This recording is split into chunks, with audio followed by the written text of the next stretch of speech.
Thank you for tuning in to the Logic of God podcast. I'm Cody. I'm Gina. And I'm Ben. If you're returning, thank you for coming back. And if you are a new guest, welcome.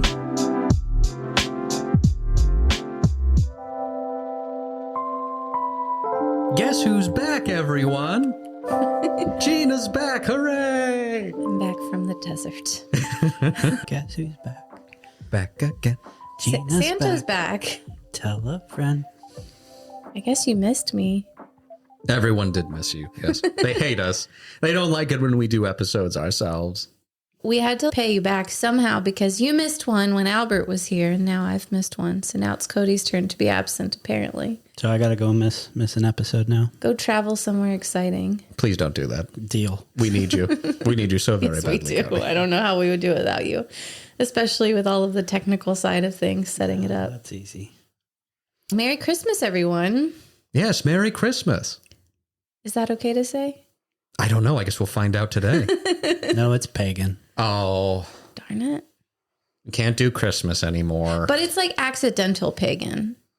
No, it's pagan. Now that you've been told it's There's pagan no now. excuse. And after listening to this episode, you'll know without a doubt that it is pagan worship to the idols of every single world religion Maybe. In the history of the world?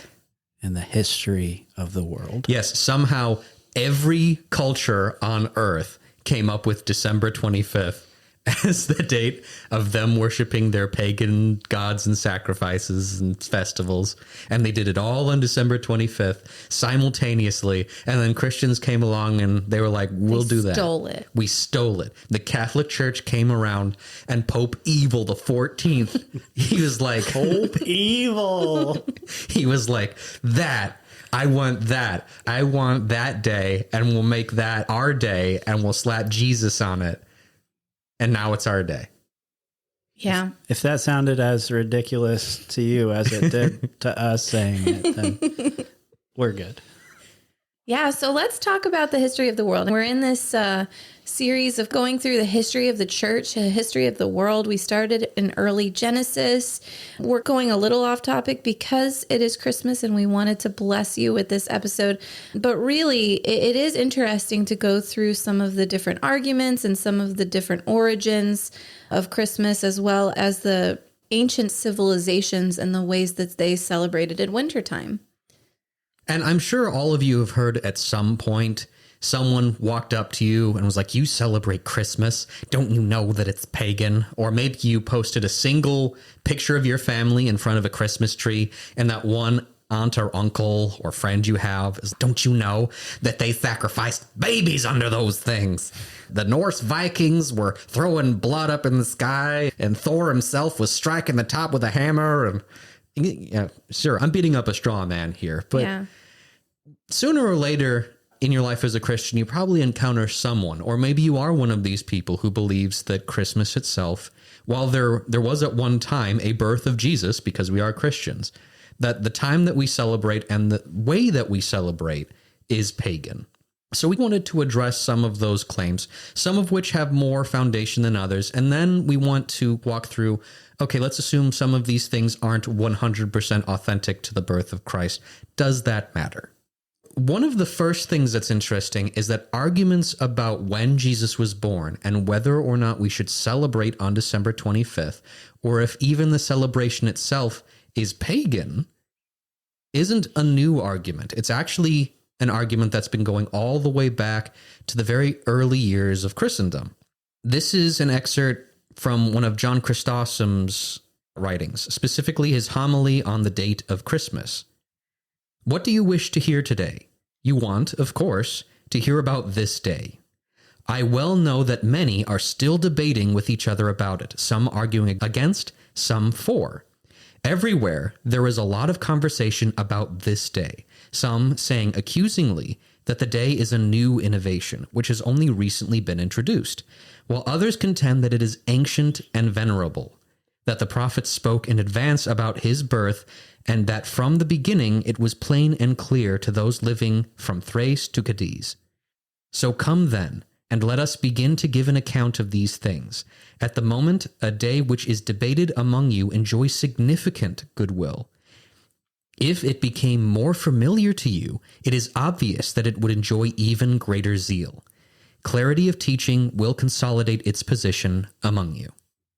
And this is from 347 AD through 407 AD. That's his lifespan. Yes. And so during his lifespan is when Christmas was selected by the Pope, right?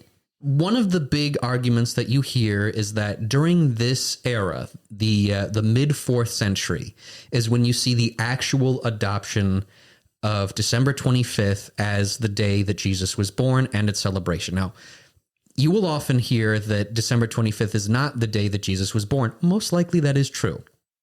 And you will hear that December 25th was actually the day of various other pagan festivals, either the celebration of the winter solstice or some other celebrations that are very pagan. And then the Pope basically took that date, the December 25th date of celebration, and stapled it onto Christianity and stapled it onto the birth of Christ. We'll get into that in a bit. However, it's important to note that John here lives during this time period. And the arguments about how far back Jesus's birthday goes, specifically on December 25th, is what he's addressing here. And John argues that December 25th is the historical day of Jesus's celebration for his birth. Now, we can't confirm that, unfortunately. John does make the argument, but unfortunately, he doesn't exist prior to this date. And this, unfortunately, is the time period where a lot of the arguments exist. The only other time I really can see from what I've seen, and there are a lot of people who've made good material about this, but the only argument that I could see that exists prior to John's date that was even reasonably solid was Julius Africanus, who lived in the late 2nd century. So much closer, but still not as close as we'd like. He was in the tail end of the 2nd century. So 1-ish around there. And he also made the argument, in a sense, he didn't specifically say Jesus was born December 25th. He did say that Jesus's conception, not his birth, but his conception was in March. So you can reason that it's the 25th from that, and that may be where the tradition of 25th came from. And we'll get into that more later. But really, a lot of the discussion seems to start, unfortunately, in the 4th century. So there's a lot that we have to assume going into this. Yeah. Anything you want to add? Yeah, so just staying on the date while we're here. So all of these other pagan religious activities tended to not have a specific date. The winter solstice was a range that it could be depending on lunar or solar cycles. It wasn't a specific date ever. It was usually a range. Saturnalia was one of them. That was usually between the 17th or 23rd of December. It wasn't on the 25th. And all of this you can look up. There is no dating for these on the 25th. It's just a region of time towards the end of the year. Most of these festivals were to celebrate the coming of the new year and the coming of the light because the days were short and it was dark. Yeah, so nothing specific on the pagan side either that pinpoints a date for the 25th. Now, earlier I did say that most likely Jesus wasn't born on the 25th. Why would we say that? I know, I'm sorry. No, it's okay. We're cutting in and out of this, but so why would we say that he wasn't born on December 25th? Wait, restate it. Why is it that we would believe that Jesus wasn't born December 25th? What are our reasonings for saying that the date we celebrate Christmas is wrong? In general, based on scholarly conclusions from Scripture, people believe that Jesus was born in either spring or fall due to the implication of mild weather. I think that's a stretch, but that's what my research led me to. Cody and I also looked through some different things, and he added lower. The chronology of 354 has both Christmas first reference on December 25th. Where is it? That's like the first time it appeared on a calendar is 354, but it also appeared with Sol Invictus, and that was also the first time it had ever had a date associated with it. Yeah, the timeline of Christ's life can be hard to pinpoint. We're not given exact dates. It's easier to pinpoint when he died because he died during Passover. It's easier to pinpoint when he was baptized too, but his birth is not as clear. If you use Bible only. Yes. And You bring up a good point, Gina, and that for a lot of people, they didn't know the exact day that Jesus was born. They worked backward from the day that he died. And it was part of Jewish and also early Christian tradition, lowercase tradition, not capital T tradition. But it was part of the belief that if you were a righteous person, the day that you die is the same day as you were conceived. Not born, but conceived. And Jesus was crucified on Passover. The Passover at that time was in March. And so they would say, okay, he was conceived in March. If you assume 9 months gestation, you get to December. And they believe he was crucified, I believe, March 25th. So December 25th. There you go. Yeah. Some people have used astronomy to try to estimate his death and his birth. And if you do that, then the date is April 3rd or April 7th of 2 different years. Michael Heiser has some stuff on that. Yes, that's a good thing to bring up because Michael Heiser actually does have his own opinion on when Jesus was born. And he bases that specifically off of what we are given in the book of Revelation. We've talked about this a few times now, but there's the passage in Revelation that talks about, and behold, I saw in the sky there was a woman, and she was clothed with the sun, the moon was at her feet, and there were 12 stars as a crown above her head. What Heiser does is he takes that as astronomical layout. It's both describing things that really do happen in heaven, because these are signs in heaven, in the heavens, but also he says that these are constellations that were there and an interaction between the sun and the moon and these constellations at the time of the birth of Christ. If that's what you assume, we can actually walk back the series of constellations that the Hebrews recognized because they did have a calendar as well as the 12 constellations. They did have their own version of the zodiac. It wasn't pagan. It was just, everybody has constellations in the sky. And so you walk that back, and if you go roughly to the time period we expect Jesus to be born, everything lines up. There's Virgo, the Virgin. The sun would have been behind her. She would have been clothed with the sun. The moon would have been at her feet. There would have been a few different ways to calculate the 12 stars, but there would have also been Leo above her, which is Judah. And the Jews also recognized Leo. There would have been either the scorpion or the hydra under her feet, representing the dragon. And all of that would have been visible in Bethlehem in only a couple hours on a specific day. That would have been September 11th in the year 3 BC. But yeah, that's what Heiser argues, and he does a pretty good job with it. He also says he's not married to the idea, but it does make sense given everything that's put in Revelation. And also there are some things that Paul talks about with signs in the heavens and glories and wonders. The Jews didn't believe in astrology.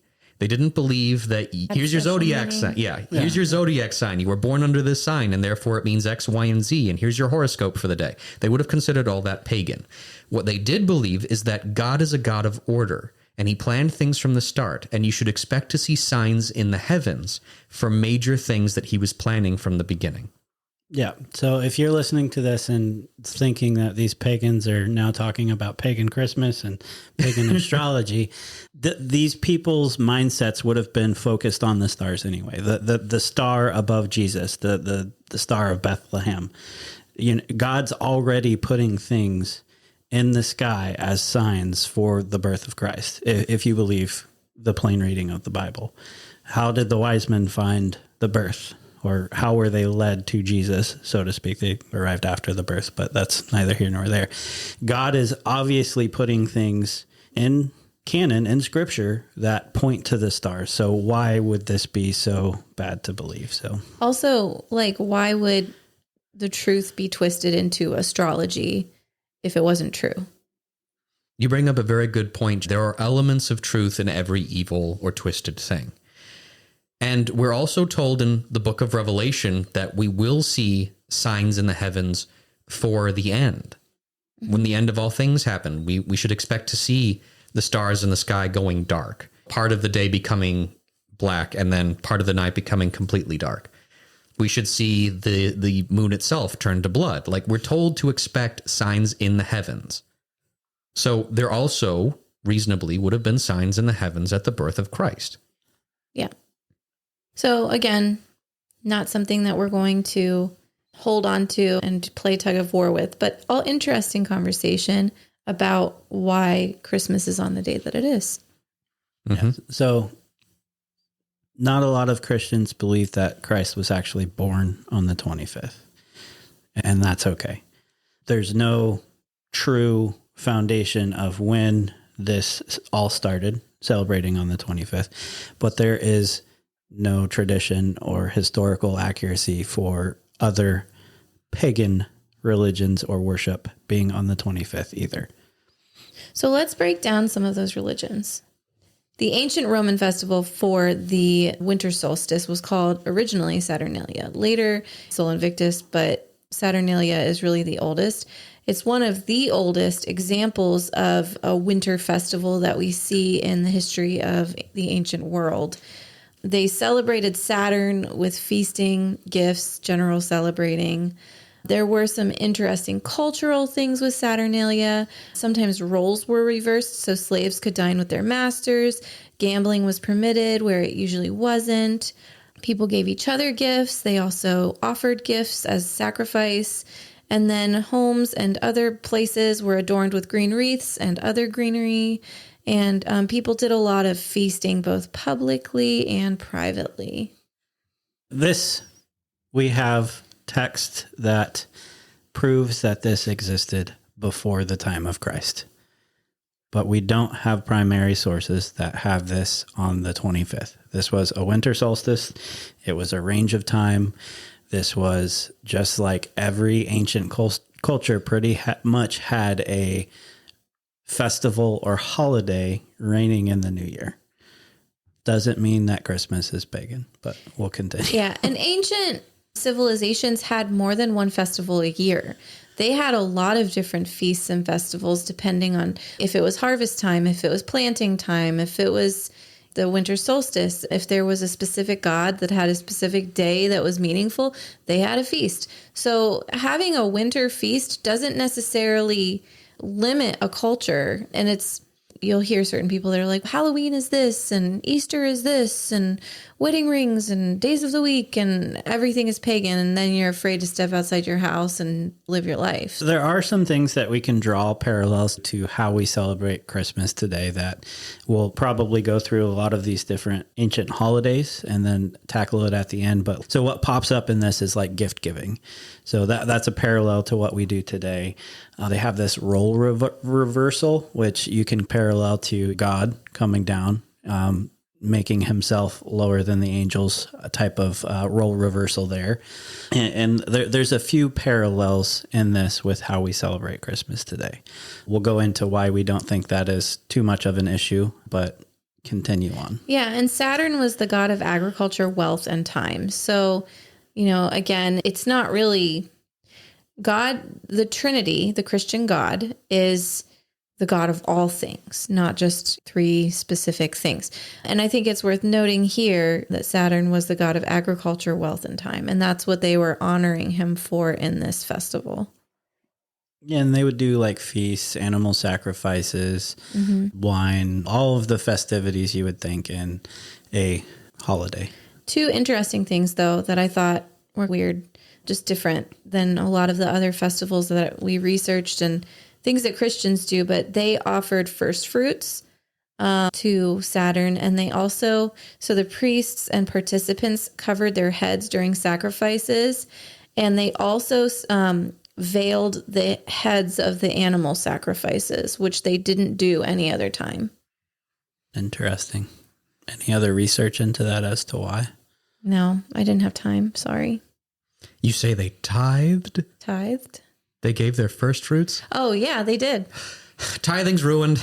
Pagan, We can't do it now. I'm sure lots of Christians would breathe a sigh of deep relief knowing that tithing is pagan. Whew. Oh, thank the Lord. I don't have to do that now. Yeah.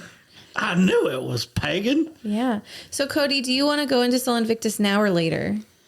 It's like another winter solstice. Like it's a celebration towards the end of the year. It's Roman. The idea of the light being low, and this is going to be the start of the prosperity of agriculture that comes with spring and the fruiting and all that comes with plants, similar to almost everything we're going to go through today. Mm-hmm. Yeah, and to be fair, there are some scholars who do make the argument that the 25th of December is tied directly to Sol Invictus. Mm-hmm. So this is from the Oxford Companion to Christian Thought. In fact, Christmas, which the Philadelphian chronograph... Philotian. Or Philocalian. Yeah. Sorry. Thank you, Gina. In fact, Christmas, which the Philocalian chronograph of 354 shows was celebrated in Rome on 25th December, at least by the early 4th century, that's sounding familiar, may have its roots in non-Christian practice.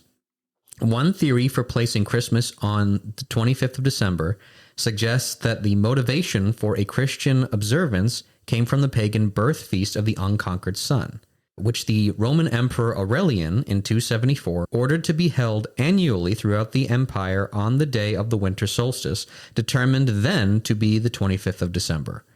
According to this apologetics or history of religions hypothesis, the Church in Rome adopted the day of pagan festivities for its own purposes, providing a Christian alternative by celebrating instead the birth of the true Son of Righteousness. The heathen content of the festival was reinterpreted and its date retained. However, there are other historians like Thomas Talley, which he writes in The Origins of the Liturgical Year, it is more likely the Roman Emperor Aurelian placed Sol Invictus on December 25th to compete with the growing rate of Christianity. By this point, guys like Thomas Talley argue, the practice of worshiping the Roman gods had fallen off significantly due to the pull of Christianity. It was just growing so much that these practices and these temples it was diminishing. And we do see some thankfully well-preserved letters that show different priests and different emperors complaining about this. Thomas Talley's position is not an unfounded one. No. The trouble is that there's a lot of he said, she said here. There's a lot of inference that we have without any solid evidence. I see the solid evidence just being the tension between different religions and the Greeks. Yes. So you see this like forced Hellenization of the Jews before Jesus was born and during Jesus's life. And then you see the persecution of Christians in the same way. There's this constant tension that's pulling back and forth. And then with the emergence of the Roman Catholic Church and like the ancient Catholic Church, you'll see the kind of infighting between the emperors and the pagan leaders and the religious leaders. Like it goes back and forth. Yeah, I actually looked into this primary source as well. So there is mention in 274 of the Temple of Saturn being reestablished, but there's no specific date to it. The first dates mentioned for Christmas and Sol Invictus are on the same exact timeline. So primary sources are exactly the same for these as far as reasonable historical dating. Which makes this very frustrating to talk about. Yes. This 274, that is not a good primary source. It happens sometime in winter. They don't know when. Same as Christmas. Same timeline. All right. Have we exhausted Romans? I think so. All right. So moving on, we have Yule. Yuletide carols being sung. Don't take my... So Yule is a Scandinavian and Germanic midwinter celebration for the winter solstice. It includes modern Wiccans and ancient Celts. I included that note because what Wiccans do with Yule today does not really mirror the ancient celebration of Yule, but it is very popular to talk about. It is something that is hot right now. Yule was connected to Odin via Norse mythology and Freya for fertility. Odin, so there's some controversy here. So Odin was sometimes known as Jolnir. I don't know how to pronounce it, which is Jolnir, and Yule was spelled Jol. It's tied to that. That's been argued against, but I'm including it because it exists and a lot of people thought that was true for a very long time. And I don't really know if it's true or not because I didn't live back then and I don't have a way of proving it. And This one of the things that is claimed, this is thought to have started between 1500 and 500 BC. But again, this also lacks primary sources. We just don't have it. Like there's lots of speculation and conjecture into when it started and the dates around it, but nothing that is a solid primary source for this either. And they didn't just worship Odin. Sometimes they worshiped elves, sometimes the dead. And then there were other supernatural beings that were not considered gods that were attended to during these celebrations.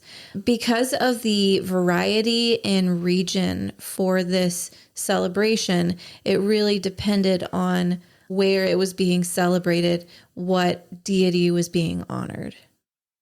And I've heard some things surrounding this, that like the decoration of our trees it comes from this. You chop down a tree, you put it in your home and you decorate it. And then when you go to pick up the presents, you're bowing to the tree because you're bowing to the Norse gods or what. Some of that is just, it's straight up made up. That's. Oh, what is that? We should probably add around the tree. There's that verse in Jeremiah that talks about like cutting down trees and decorating them with silver and gold. It's like Jeremiah 10 something. Go for it. I will go on a tangent while you do that. You know, in each section of our outline, I've got the sacrifices and what they sacrificed. One thing I found really interesting is that the term boar's head comes from the Yule feast. Dang it, you've taken my turkey too. No more deli meats. I can't get my boar's head turkey anymore. No, you can't get any turkey at all anymore because boar's head is pagan. And anything that resembles paganism. Just cut off. Yes. And I also found it interesting that as Yule changed over the years, Christians actually practiced a lot of things in Yule, but they did the feasting without ritual bloodletting. So they would eat the animal, they just wouldn't do blood rituals. So I found that interesting. I mean, that seems fair to me. Gotta eat. Just take out all the evil stuff and then do the celebrating. Like, what's the problem? Is that like making the glass? How long did it take people? I don't have to sacrifice a goat when I make You are telling me that I can still make glass, but I do not need to sacrifice a goat. Okay, I do. And then people ate the sacrifices together, believing it united them with the gods. So instead of just leaving sacrifices in honor for the god or burning the sacrifice for the god, they consumed it together sometimes. When to be fair, that is the traditional method of sacrifice. I think a lot of people picture animal sacrifice in the ancient times as you slapped a dead animal on an altar and you set it on fire and then the whole thing was burnt up. Mm-hmm. That's not how anyone really did it. And that's why Paul talks about food sacrificed to idols being eaten. No culture, really, that I'm aware. There probably were some cultures, to be fair. I'm not aware of every single culture. But a lot of cultures tied up in that ancient Near East area, when they sacrificed, the stuff that they sacrificed, they ate. Yeah, it was your connection with the God. Like, you're having feast with God. You're having communion with God. Like, sacrifice was very tied up in this is our time to be with God. We're sacrificing to him, but also meeting in communion. They also sacrificed grains, ale, and occasionally human sacrifice and blood rites, which, is disturbing. Mm-hmm. And some of the Christmas traditions that you get from Europe, like it's very traditional in Europe to have a Yule log cake. That was something like middle school French class. I learned how to make a Yule log cake because that's the tradition. And that stems from this idea of the Yule having a Yule log that burned for 12 days. And so there are some things that are still celebrated today that are holding on to that tradition. But even there, the context for it has changed significantly. Yeah. Going back to the chopping down of a tree or the worshiping of the tree around the tree, because that's like a kind of window to the heavens or a thing that you're decorating so that you worship it and then give glory to the Norse gods. There's a story, I can't remember exactly when, it's sometime in the Middle Ages, where there's a saint that comes in and there's this oak tree that's dressed up and they're going to be sacrificing to the Norse gods. He takes an axe and he chops down the tree and he knocks down the oak tree and he's not smoted by the gods. He's, see, your gods are bogus. They're fake. And so that's why going forward, they no longer decorated oak trees, they decorated fir trees. They were completely divorced from the previous tradition. They would chop them down and bring them into their homes. And there's also, that's a bit of a stretch at points, but it also ties into a legend around Martin Luther, where supposedly he did something similar in celebration of the birth of Christ, where he chopped down a fir tree and brought it into his home. And that's why the Germans were celebrating Christmas in part by taking fir trees into their homes, because Luther did it. So there's a lot of legends around this. I don't know how many of them are true. I don't know how many of them I'm butchering because I'm going off rote here. Unfortunately, I didn't write any of this down. But the truth is that so many of these traditions, even if they had some measure of connection to paganism in the past, are so far removed from it, or were altered by the people who did them in the past after learning about Christ. And they specifically changed aspects of them. Like you said, Gina, these things aren't done through blood sacrifice anymore. They took out a lot of the pagan elements, but still wanted to do the festivals. They still wanted to celebrate. Well, and during the 10th century, the king of Norway, King Håkon Haraldsson, merged the two holidays together. So Yule and Christmas were one and the same. So you see the traditions, but they were like depaganized. And maybe that's not enough for you. We'll talk about that in a bit. I understand if it gets under your skin that you don't have a 100% pure celebration of Christmas that's divorced from all things that are remotely close to a pagan tradition. If you would prefer that we not have any of that, by all means, you can go Show ahead. me somebody across the history of mankind that honored God well. We can't show civilizations that united and worshipped with excellence without pagan influence. Even that doesn't mean that we should. No, I'm just saying, even the Israelites, they were receiving manna from heaven. God was appearing before them as a pillar. Moses heard his voice and had the 10 commandments and came down off the mountains and found them with a golden calf. We fail every single time. We'll talk about it later, but our intent and our heart posture is the most important thing here. Agreed. So but we'll get to it. Yeah.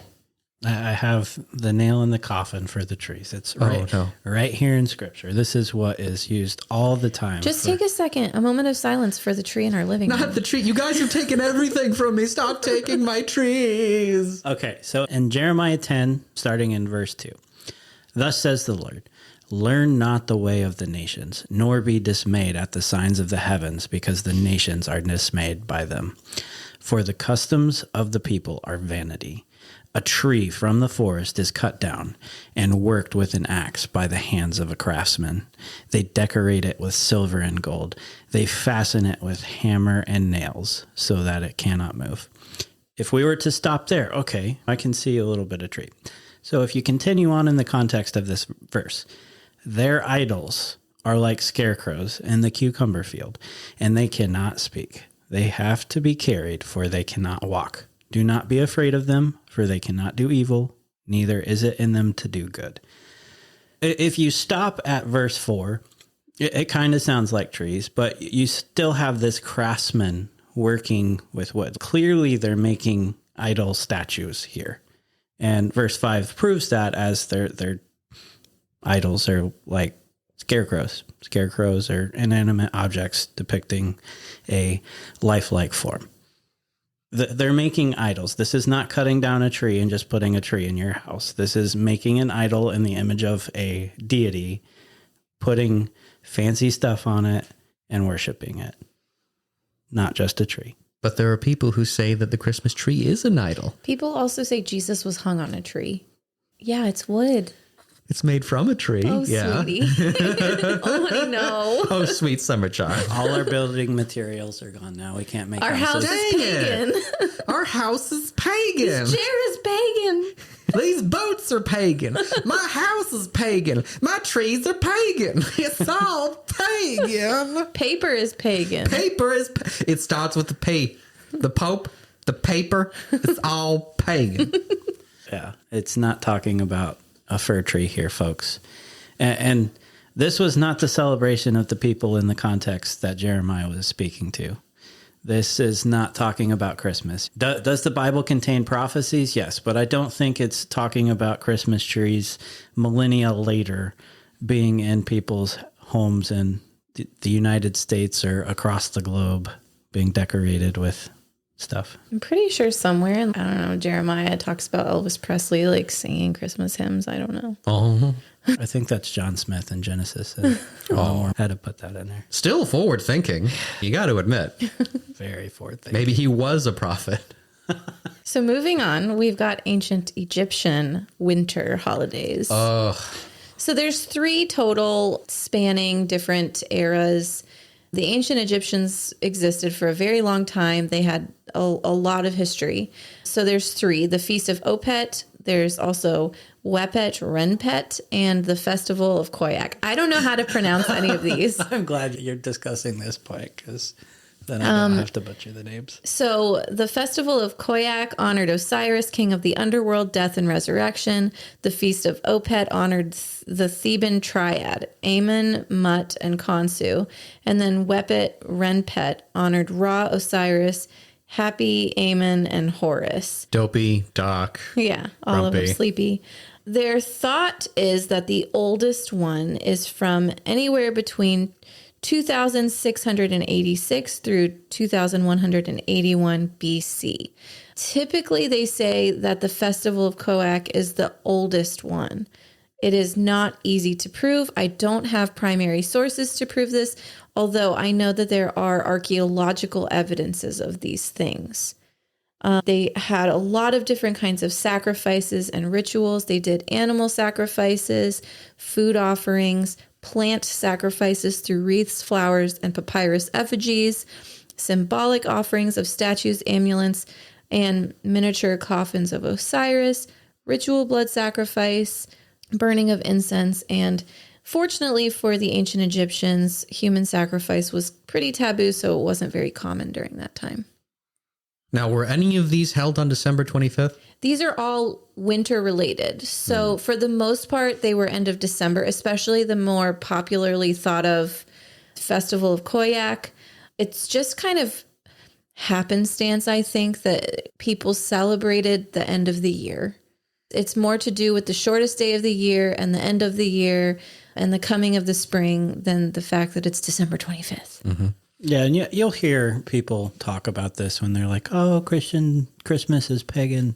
You'll get any one of these being, their proof text of why it's pagan, and it just doesn't hold up. Yeah, but the symbolic offering of the wreath to the god of death. Now, is this the old, like Western, when you make wreaths out of human hair and then you have that That's type to of... honor the dead, Cody. Don't be disrespectful. Yeah, but didn't you say they honor the dead? Or was that a different one? That was a different one. Lots of parallels, folks.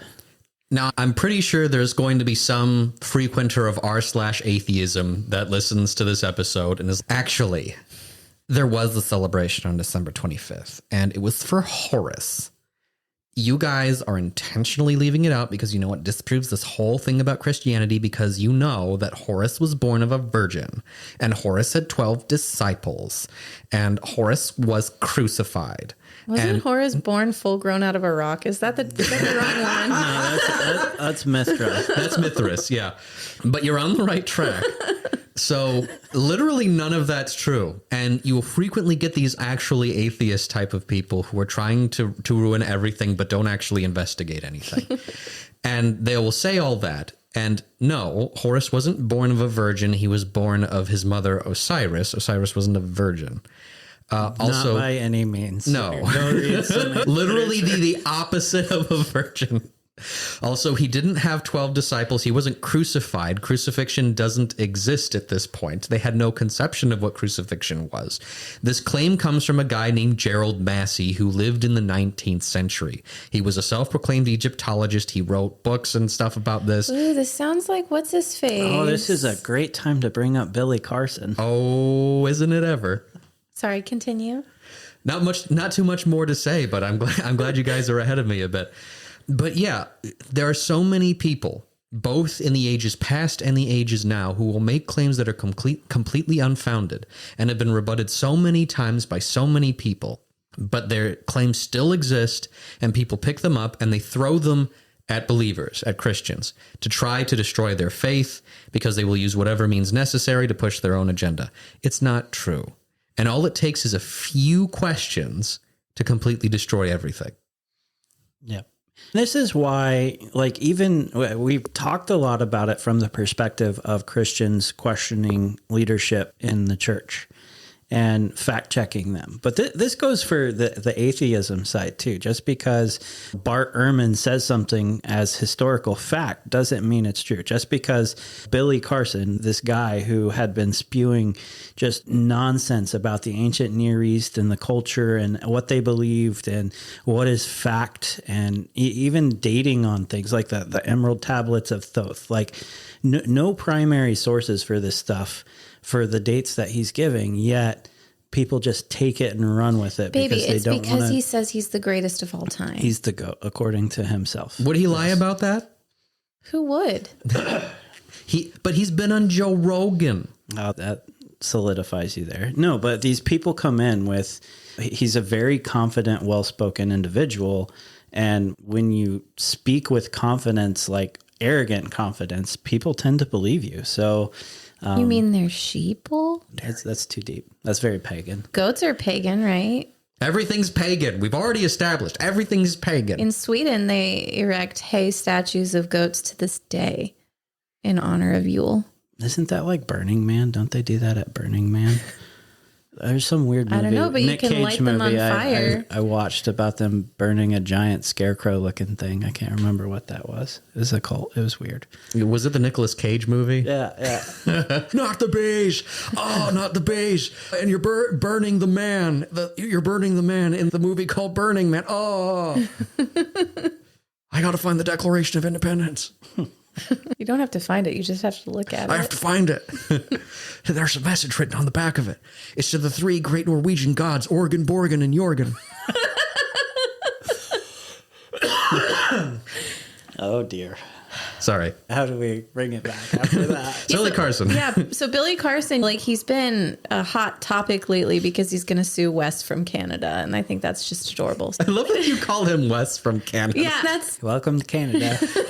no, he's a very smart guy and he at least provides his resources. And I think he's a victim here. I don't know. He did victimize Billy Carson in a way just by debunking everything that Billy Carson has come up with. But at the same time, like, truth reigns, and that's how hallelujah, I guess. I don't know. It's Hallelujah. weird situation. But ultimately, our tagline here at Logic of God is don't take our word for it. So no matter how confidently we speak, we expect that our listeners are going to have an element of doubt or questioning when they listen to the things that we say. And that should apply to anybody that you're listening to. Just because they have well-edited YouTube videos and lots of pictures in the background does not mean that they're an authority. Just because they say so does not mean that they are an authority. And if you want to talk about conspiracy theories and cults and things like that, that's a lot of the types of teachings that take place in cults are because somebody said so. A lot of red flags in abusive relationships are because they said so. And there's not reason behind it. There's not truth behind it. It's all about abusive authority. And it takes advantage of people and it creates chaos for the church, but also for non-believers who are, vulnerable to hell. And I think that's something that we should talk about for a second. More so than we just did. No, it's fine. You want to move on? No, we can stay on it for a little bit. We are off topic because we do have to talk about the ancient Mesopotamians. Yeah, just slightly, but staying on this for a little bit more because I think it can be teased out a bit. I think there are a lot of people who, in the same vein, when they start learning about some of the trickier aspects of Christmas, where it turns out Jesus wasn't born under the mistletoe next to a fir tree because there are no fir trees in Israel. And also, he may not have been born on December 25th. In fact, he probably wasn't born on December 25th. And a lot of the practices just don't seem to have any connection to him directly at all. These people who learn this for the first time think, okay, so why am I even celebrating Christmas? And yes, it's good that you're questioning things. It's good that you're not taking everything at face value, but I think there's an element of betrayal that comes to people at times when they learn something for the first time and they feel like they've been lied to. It's like a kid learning that Santa's not real. Sorry for any kids who are listening to this and finding this out now. Parents, warning, cover your kids' ears if they're listening. Santa's not real. We all know that. But Stop lying. And we're going to to your have a children. conversation about that in a second. yeah. But there are kids who have a negative reaction to that. They hear from another kid at school, Santa's not real. They get very angry. They feel a distrust of their parents or something. If you're feeling that in regards to some of these traditions around Christmas, it's good that you're learning, but also hold the torch and pitchforks for just a second. Because in the same way that many of these traditions don't necessarily have their roots in the birth of Christ, at one time, while they did have solid pagan roots, some of these things, you could see from some of the stories that they were turned dramatically. And these people who brought a community around these celebrations decided to shift their focus entirely to Christ. The thing that they look forward to every year that they love to do, they altered it. They didn't stop doing it. Maybe you could argue that they should have. Whatever. But they changed a festival. They changed its entire focus. They changed the way that they celebrated it. They removed the things that were evil and focused entirely on Christ. I don't think that's wrong. And they continued to build their community and their time of fellowship around this. Rather than getting rid of it entirely and trying to start something new, they kept something that existed. And fundamentally, there's nothing wrong with celebrations. There's nothing wrong with fellowship. And for something that connects you to the people who came before you, all of that is good. The core of that, the heart of it is good. And it can be corrupted if you put the focus on the wrong thing. The key is that a lot of these focuses were shifted to the right thing. Just as you can start from the position of wanting to do Christmas, to celebrate it for Christ, but you can be caught up in the consumerism and make it a bad thing. Yes. You can still start from the position of the consumerism, of there's Santa and the reindeer and everything, the elf on the shelf. I have to get my kids the latest, greatest, and And then you become a Christian. Mm-hmm. You keep the celebration. You keep Saint Nick and everything. But suddenly you shift your focus. No longer do you focus on buying the gifts and on the insanity that comes around every year. But suddenly the Christmas carols mean something different to you now. And your time with your children means something different. And you start reading Luke chapter 2. You start reading the Gospels and celebrating and making this a time of prayer and reflection on the birth of Christ and what that means. That's equally a good thing. Having the skepticism when you approach anything in life, but especially Christmas time, allows you to have reverence for it because you've done your own research and you've obeyed and honored your own convictions. And you can come to the day of Christmas and know that you've done it in a way that is so honoring and glorifying to God because you doubted enough to do it right. And we've talked about on church tradition and episodes like that of not doing tradition just to go through the motions or because that's how it's always been done, but evaluating why tradition happens. Church tradition, like you take communion pretty much the same at most evangelical churches you go to. Is that bad? No, but understanding what communion is about is a focus that needs to, why you do the tradition and pointing the focus to God rather than something else. It's the heart behind it that matters. Yep. Cool. So ancient Mesopotamian and Babylonian winter festival, it was called Zagmuk. Zagmuk. And it actually celebrates order over chaos, which I find so interesting because it connects to the chaos waters. You have to save your father from the chaos waters. You have to descend to the depths of the lobster king to save your father from the belly of the whale because you're a chimpanzee full of snakes. Do you think Wes knows Jordan Peterson? Because they're both Canadian. Canada's a pretty big place. I don't know. And Michael Bublé. It's like saying I know Ben Shapiro because we live in Florida. Oh, yeah, he does live in Florida now. I do live here now, folks. Boca Raton makes sense. Vaguely, because it is very Jewish gang. Boca. Okay. I'm pretty sure he lives in Hollywood, Florida, because he is from California. So Hollywood's about as close as you can get, gang. So they celebrated Marduk, or however you pronounce it. Marduk is good. The patron god of Babylon, and occasionally Enlil and other local gods. So they were not limiting themselves. They were similar to like the Norse and Germanic cultures. They had local gods as well as the main god that they celebrated, which was Marduk. And I saw something and I didn't add a note on it, which stinks. But you had thoughts on Marduk. Yeah, this is a good one, especially seeing since where we're at in our series in Genesis and just the topic around this, as Marduk was the conqueror of chaos in Babylonian mythology. And we see the writer of Genesis combating that when he talks about we covered the chaos waters, when he talks about God creating order from disorder. So you have this, Moses is challenging this Babylonian or ancient Near East thought of the conqueror of chaos. No, actually, this is our God. He's the conqueror of chaos. And he doesn't throw away the idea of order from disorder. He uses that to speak to the people that he's teaching at that time, the culture that he's teaching to at that time, and integrates it into what we now have in Scripture. So this is perfect for this theme, is Moses is taking this the chaos idea and attaching it to Christianity or Judaism at that point, but not even at that point. But you get what I'm saying, using it for the good.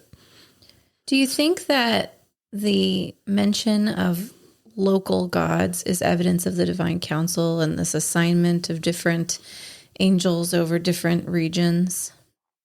It's tough to say. Yes, I do believe, and I think all of us to some extent believe in the divine council worldview, where God did put angels in charge of the various nations and they ended up being worshipped as gods. And there is evidence of this in the Exodus, where the priests of the Egyptian gods did seem to have power and were able to do miraculous signs. And then at some point, they no longer had that ability anymore because God was enacting judgment on the gods themselves, not just the people, not just Pharaoh. That said, this doesn't mean that every single god that's ever been worshipped was an angel or a demon. It doesn't mean that people couldn't come up with stuff and then worship that. It also is difficult to make the argument for the divine council post the time of Christ, because the whole point of the third of heaven revolting, at least according to the divine council worldview, is because they were about to lose their authority. No. And Jesus was going to become the sole owner of the earth because he's our kinsman redeemer. He opens the double-sided deed in Revelation. So post Jesus, the divine council no longer rules the world. Thus, what are they worshiping or turning to in the time after Jesus' sacrifice in 30 or 33 or 35 AD or whenever you think that is? Are there still angels that are trying to reassert their rule but can't, or are struggling? I think there's a decent argument that the devil himself has a measure of power, and there are people who've made the argument that Islam came about from that.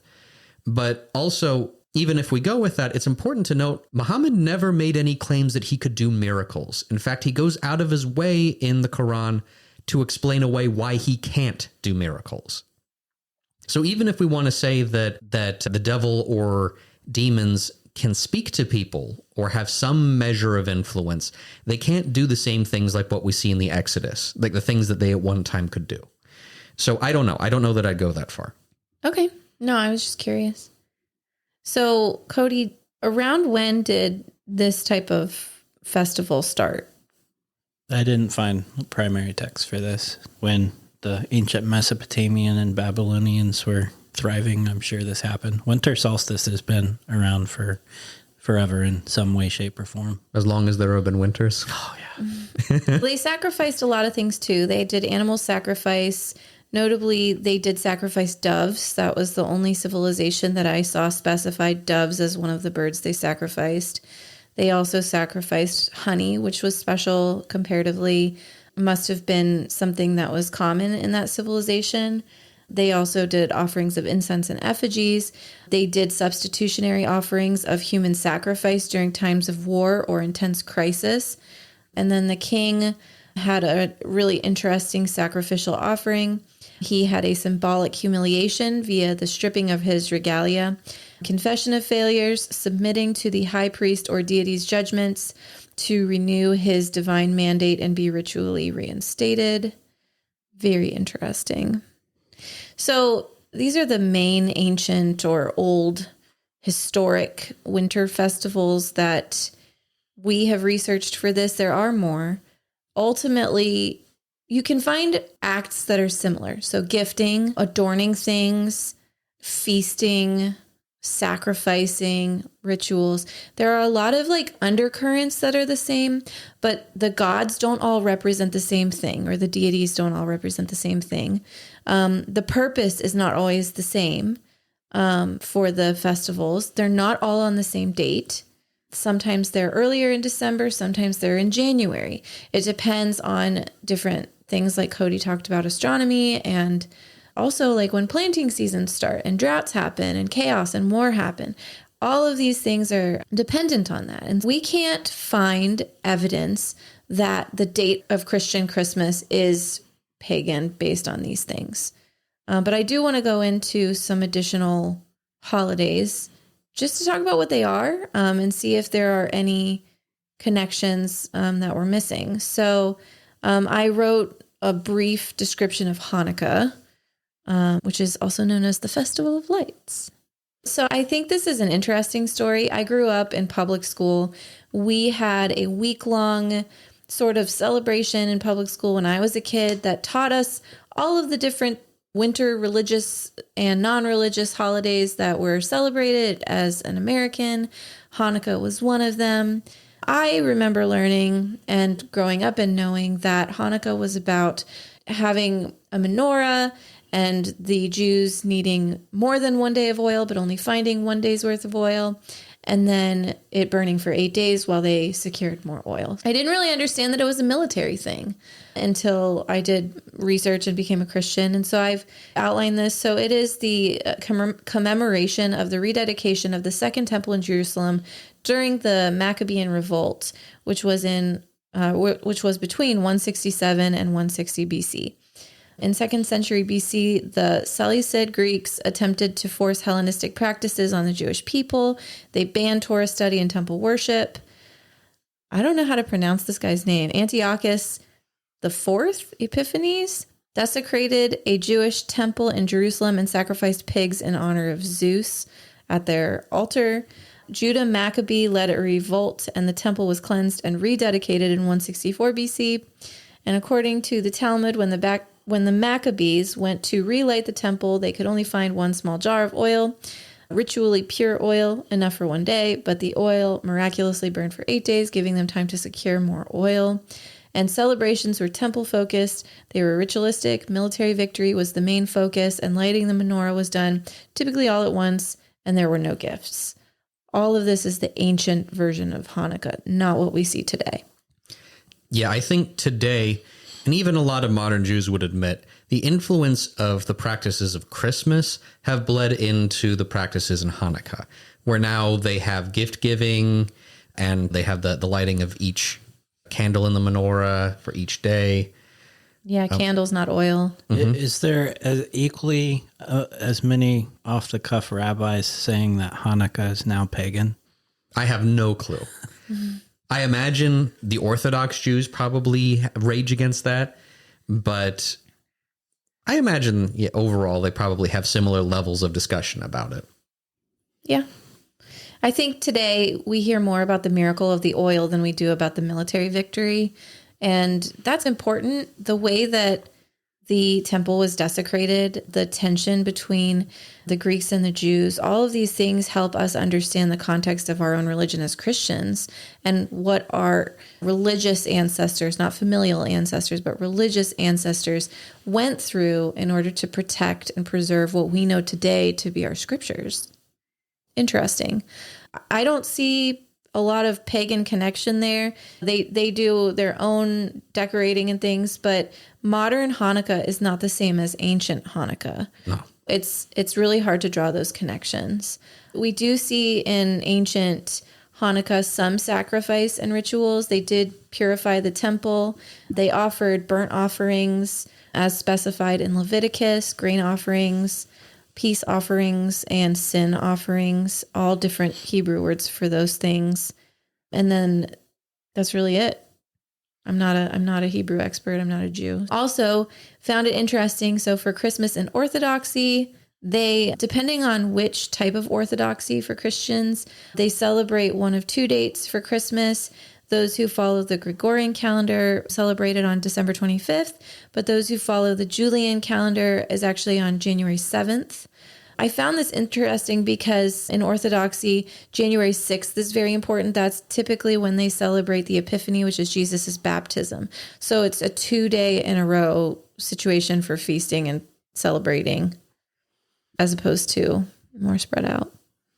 Sounds like one heck of a party. Oh, yeah. Days of fun. And in Orthodoxy and Catholicism, they include a 40-day fast called Advent in preparation for Christmas. I like talking about Advent. It's not a biblical thing. It's not something that you'll find in Scripture in terms of the word Advent or even, talking about having Advent for the birth of Christ. But I really like the practice. It aligns with what we talked about and having that kind of reasonable doubt in preparation for the holiday. Advent is a great way of positioning your heart.